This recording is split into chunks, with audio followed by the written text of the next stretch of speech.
नमस्कार, मैं हूं संजीव कुमार और आप देख रहे हैं वेब समाचार। पूरे झारखंड में पंचायत चुनाव को लेकर सरगर्मी तेज हो चुकी है। जितने भी मुखिया या भावी मुखिया प्रत्याशी हैं उनके द्वारा बड़े बड़े वादे किए जा रहे हैं कि मैं ये करूंगा, मैं वो करूंगा, लेकिन किनके वादों में कितना दम है वो तो जनता ही तय करेगी। लेकिन इस बार आपको बता दें कि पूरे झारखंड में 4 चरणों में चुनाव होना है। प्रथम चरण का चुनाव समाप्त हो चुका है, 3 चरण शेष बचे हुए हैं।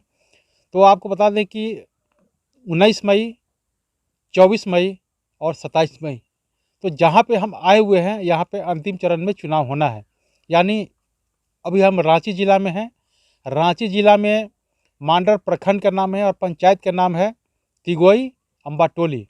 तो यहाँ से युवा हैं, कर्मठ हैं, जुझारू हैं और कई राज्यों में जा चुके हैं। वहाँ पे बेहतर से बेहतर कार्य योजनाओं को इन्होंने देखा है और उनको ये महसूस हुआ है कि जिस तरह से दूसरे राज्यों में जो डेवलपमेंट गांव समाज का हो रहा है, जितना डेवलपमेंट होना चाहिए था उतना डेवलपमेंट नहीं हो रहा है। तो इन्होंने मन बनाया कि इस डेवलपमेंट के लिए मुझे कुछ न कुछ करना पड़ेगा। तो इन्होंने मुखिया पद के लिए नॉमिनेशन किया है और इनका कहना है कि जिस तरह से केरल हो, दिल्ली हो या मुंबई हो या कहीं भी हो, क्योंकि ये जो हैं सब जगह घूम चुके हैं, तो वहाँ का जो विकास है, विकास देखते हैं और जब अपने गांव में आते हैं तो यहाँ के विकास देखते हैं तो इनको महसूस होता है कि काश जिस तरह से केरल में जिस तरह से डेवलपमेंट हो रहा है, अगर वही डेवलपमेंट हमारे पंचायत में होता तो 4 चांद लग जाता। तो इन्होंने मुखिया बनने के लिए मन बनाया है और इन्होंने नॉमिनेशन भी कर दिया है। तो अब इनसे जानते हैं कि आप मुखिया का नॉमिनेशन करने के बाद जनसंपर्क कर रहे हैं तो लोगों का क्या रुझान है और लोगों का क्या डिमांड है। साथ साथ अगर मुखिया बनते हैं तो आपका मैनिफेस्टो क्या होगा। सरकारी योजनाओं के अलावा आप किसानों के लिए, युवाओं के लिए, महिलाओं के लिए, शिक्षा, स्वास्थ्य, रोजगार को लेकर आपका क्या कुछ मैनिफेस्टो है, तमाम मुद्दों पे इनसे हम जानते हैं। तो पहले तो आपको वेब समाचार में स्वागत है अशोक जी। जी, नमस्कार। अच्छा, ये बताइए कि आप हर जगह पूरे हिंदुस्तान में आप घूम चुके हैं, वहाँ का जो डेवलपमेंट देखे हैं, तो कैसा महसूस हो रहा है जब अपने गांव में आते हैं और यहाँ डेवलपमेंट नहीं दिखता है, तो मुखिया बनने के लिए आपने कैसे सोचा? केरल एक भारत का सबसे शिक्षित और एक साक्षरता दर में सबसे आगे है और हम केरल गए। मेरा जैसे ग्रेजुएशन कंप्लीट हुआ, बीकॉम से ग्रेजुएशन किया है मांडर कॉलेज मांडर से। और इधर हमारे रांची झारखंड एक स्मार्ट सिटी के नाम पे रहता है, लेकिन यहाँ रोजगार का एकदम बिल्कुल नहीं के बराबर है। तो हमने लेबर ग्रेड में केरल गया और वहाँ का शिक्षा व्यवस्था को देखा, कानून व्यवस्था को देखा, वहाँ का रीति रिवाज को देखा, वहाँ का रहन सहन को देखा, वहाँ का लेबर ग्रेड में कैसे लेबर को मान सम्मान मिलता है वो देखा और तरह तरह का अनुभव देखा हमने। तो आपने मन कैसे बनाया यहाँ पे जब आप अपने गाँव आए? वहाँ के डेवलपमेंट में यहाँ के डेवलपमेंट में क्या अंतर लग रहा है आपको? वहाँ का शिक्षित दर इतना साक्षरता है और लोग इतना तेजी से प्रोग्रेस कर रहा है, तो हमारा गांव, हमारा पंचायत क्यों नहीं प्रोग्रेस कर सकता है। तो हमने उस तरह का अनुभव लिया और मन बनाया कि काश ऐसा मौका हमें भी मिलता तो हम भी प्रोग्रेस कर सकते थे। अच्छा, तो ये बताइए कि आपने मुखिया के लिए नॉमिनेशन कर दिया है, जी। तो नॉमिनेशन कर दिया है तो आप लोगों से मतलब लोगों का क्या डिमांड है? लोगों का यही डिमांड है कि गांव घर में भी वैसा विकास होना चाहिए और सबको ऐसा भाव रहता है कि वैसा उम्मीदवार हो और गांव घर को सही सलामत से चलाए और विकास का भावना को आगे ले चले, युवाओं को रोजगार मिल सके, कृषि व्यवस्था साधन हो। और कृषि, हमारा झारखंड एक कृषि प्रधान क्षेत्र है, लेकिन यहाँ कानून व्यवस्था और संसाधन का अभाव के होने के चलते यहाँ का कृषि से भी वंचित हो जाता है और रोजगार का भी बहुत अभाव होता है। लोग देश विदेश जाता है काम के लिए और युवा लड़का भी रोजगार के अभाव के चलते यहाँ से वहाँ भटकता है। तो अगर आप मुखिया बनते हैं तो आपने कुछ मैनिफेस्टो बनाया होगा ना कि अगर मैं मुखिया बनूंगा तो किसानों के लिए मैं ये काम करूंगा, तो किसानों के लिए क्या सोचे हुए हैं? किसानों के लिए हम कृषि से संबंधित जितने भी आजकल मॉडर्न तरीके से कृषि करने का जो मशीनें आया है, रेन वाटर जैसे पानी का कम यूज होते हुए भी कृषि ज़्यादा उपजाऊ किया जा सकता है, खाद के जरिए, पानी के जरिए, ऐसा हमने सोचा है और सुविधा करने का मन बनाया है। हाँ, तो ताकि किसान जो है कम लागत में बेहतर से बेहतर उपज करे और अपने परिवार को आर्थिक रूप से और ज़्यादा मजबूत कर सकें। अच्छा, युवाओं के लिए क्या सोचा है? जिस तरह से आप ग्रेजुएशन कर चुके हैं, MBA बीकॉम किए, बीकॉम करने के बाद आप जब यहाँ नौकरी नहीं मिला तो दूसरे जगह गए, लेकिन जब आप मुखिया बन जाइएगा तो जो ग्रेजुएशन कर चुके हैं उन लोगों का किस तरह से मदद कीजिएगा? कैसे, भले सरकारी नौकरी तो आप नहीं दिला सकते हैं, रोजगार के लिए आप स्वरोजगार का आप लाभ दे सकते हैं, तो कैसे आप उन लोगों को मदद करेंगे?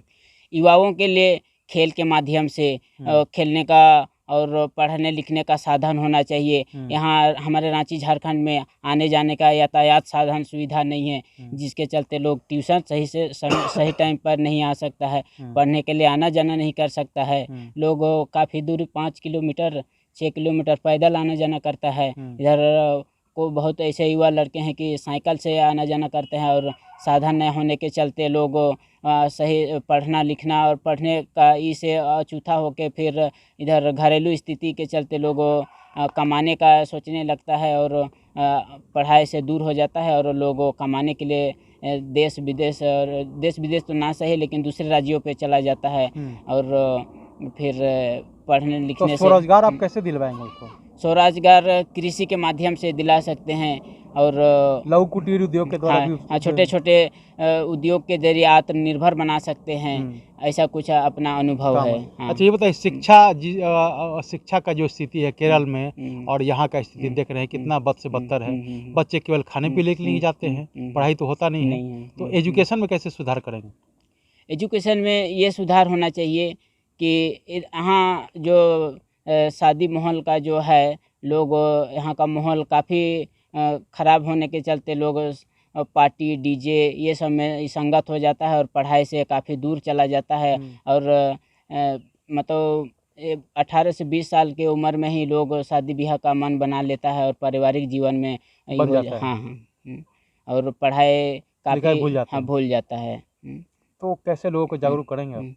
वो लोग को देखो, शादी ब्याह होते हुए भी लोग पढ़ लिख सकता है, ऐसा वो लोग को सुविधा होना चाहिए, और जागरूक भी होना चाहिए। अच्छा, स्वास्थ्य के बारे में क्या सोचे हुए हैं कि अगर आप मुखिया बन जाएंगे तो स्वास्थ्य को कैसे सुधार करेंगे? स्वास्थ्य जो भी 2 बार का चुनावी हुआ, यहाँ जो भी प्रत्याशी रहा, स्वास्थ्य को लेकर बिल्कुल वो लोग को सुविधा नहीं दे पाता है, और जो भी ऊपर से जो भी गवर्नमेंट सरकार उसको सुविधा देती है उसके लोगों तक नहीं पहुंचाता है, उसका स्थिति और उसका जायजा नहीं लेते हैं, उसका स्थिति क्या है, और लोग उसको जो भी ज़रूरत चीज़ होता है उसको पूर्ति नहीं करता है। तो हम अगर प्रत्याशी बनते हैं तो हर एक चीज़ से उसको उस घर तक वो जानकारी लेंगे, ब्यौरा लेंगे, और उस तक हम पहुंचाने का कोशिश करेंगे, स्वास्थ्य से संबंधित। ये बताइए कि इस पंचायत को मॉडर्न पंचायत बनाने के लिए क्या कुछ करेंगे? मॉडर्न पंचायत बनाने के लिए छोटे छोटे ज़रूरत चीज़ों से आत्मनिर्भर बनाया जा सकता है। हमारा झारखंड एक कृषि प्रधान क्षेत्र है, हमारे यहाँ मड़ुआ, गेहूँ, मकई सारा चीज़ होता है, उसके ज़रिए हम कृषि के माध्यम से छोटे छोटे पालन कर सकते हैं, मुर्गी पालन कर सकते हैं, बत्तख पालन कर सकते हैं, बकरी पालन कर सकते हैं, सूअर पालन कर सकते हैं, जिससे अपना घरेलू छोटे छोटे ज़रूरतों को हम पूरा कर सकते हैं, और उसके ज़रिए से हम अपना एक ग्राम पंचायत को मॉडर्न बना भी सकते हैं और आत्मनिर्भर भी बना सकते हैं। तो आपने सुना कि अशोक उरांव जी हैं, इनका कहना है कि अगर मुझे माफ़ कीजिएगा, विजय उरांव जी, तो विजय उरांव जी का कहना है कि अगर जनता हमें मौका देती है तो मैं इस पंचायत को हर स्तर पर डेवलपमेंट करने का काम करूंगा, चाहे वो किसान का मामला हो, शिक्षा हो, स्वास्थ्य हो, रोजगार हो, तमाम मुद्दों पे काम करेंगे। और इस साथ साथ जो भी सरकारी योजनाएं आएंगी प्रधानमंत्री केंद्र सरकार और राज्य सरकार की, तो उसको तो धरातल पर उतारने का काम करेंगे ही, और साथ साथ इस पंचायत को केरल मॉडल के रूप में डेवलप करने का काम करेंगे, ताकि इस पंचायत का डेवलपमेंट इस पंचायत तक सीमित न रह करके, इस प्रखंड तक सीमित न रह करके जिला और राज्य तक इसकी सुनाई दे कि कोई ऐसा मुखिया है जो केरल मॉडल के रूप में यहाँ पे डेवलपमेंट करने का काम किया है। बहरहाल आप चलते हैं दूसरे पंचायत में, वहाँ के भी मुखिया या भावी मुखिया प्रत्याशी हैं, उनसे जानते हैं कि उनके द्वारा क्या कुछ डेवलपमेंट का योजना बनाया गया है, मैनिफेस्टो है, तमाम मुद्दों पर उनसे बात करते हैं। अगर आपने हमारे चैनल को अब तक सब्सक्राइब नहीं किया है तो सब्सक्राइब कर ले, बेल आइकन भी दबाएं, ताकि हर छोटी बड़ी खबरों से रूबरू हो सके। बहुत बहुत धन्यवाद।